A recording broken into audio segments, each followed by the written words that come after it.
Bonsoir, nous sommes avec Jordi, qui est un grand spécialiste de Dali. J'ai presque envie de dire c'est une incarnation de Dali, et parce qu'il sait des choses que le monde entier ne connaît pas. Alors en quelques mots, pour le public indien, qui est Dali et peux-tu parler de ses œuvres qui ne sont pas encore connues, dont certains que tu possèdes? Alors Dali, comme tout le monde le sait, c'est avant tout un Catalan. Et comme Dali le disait lui-même, chaque Catalan a une fibre artistique qui est un chef d'orchestre qui dirige les énergies. Déjà, partant de ce principe, tout est dit. La vie de Dali est très, très intense, très tumultueuse. Le grand public connaît surtout son œuvre peinte. Et Dali lui-même le disait, nous le retrouvons d'ailleurs dans les archives de l'INA, que la peinture ne représentait que 10% de sa productivité. Il était aussi un performeur, il faisait des happenings, il faisait aussi l'art de l'automise en scène via la photographie, chose qui aujourd'hui est devenue très à la mode avec les réseaux sociaux. Mais dans les années 50-60, c'était très révolutionnaire. D'ailleurs, les gens ne comprenaient pas.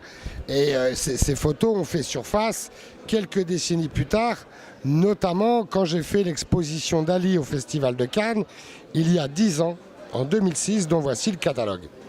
Alors, l'important chez Dali, c'est sa vie. Et il le disait lui-même, l'œuvre la plus surréaliste, c'est moi.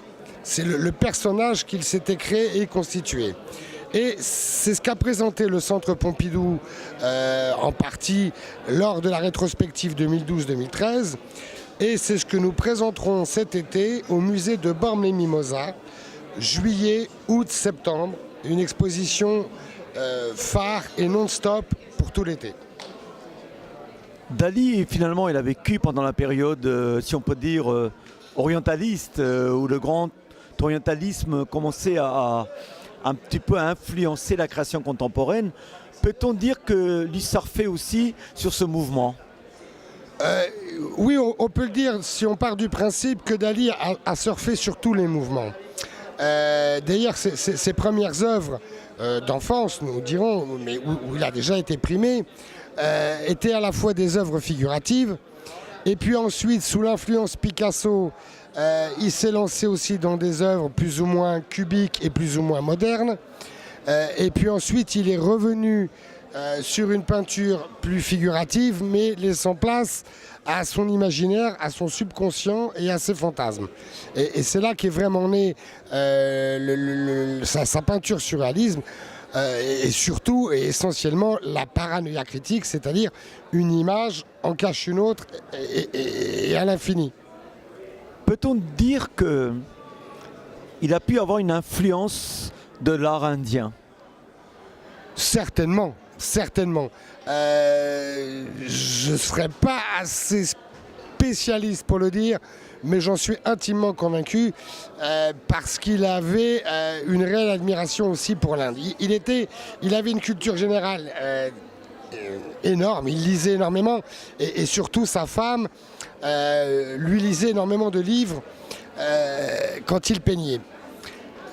Il y a beaucoup d'anecdotes, mais même les scientifiques étaient très surpris lorsqu'ils rencontraient Dali, où ils avaient a priori ils pensaient avoir un farfelu, et quand ils rentraient dans des discussions, ils étaient toujours subjugués de découvrir sa connaissance et sa culture générale. Je me confie à toi. Entre-temps, depuis que je t'ai interviewé, j'ai fouillé un petit peu l'histoire de Dali. En fait, Dali a réalisé une œuvre pour les premiers voyageurs d'Air India. Est-ce que tu sais ça? Alors Air India, alors je crois que j'ai vu un clip publicitaire d'époque, mais je ne suis pas sûr que ce soit Air India. Est-ce que c'est ce clip publicitaire où on le voit dans un avion où il fait la pub, c'est ça? Donc on donne rendez-vous à l'exposition de Dali pour découvrir la réponse. Voilà.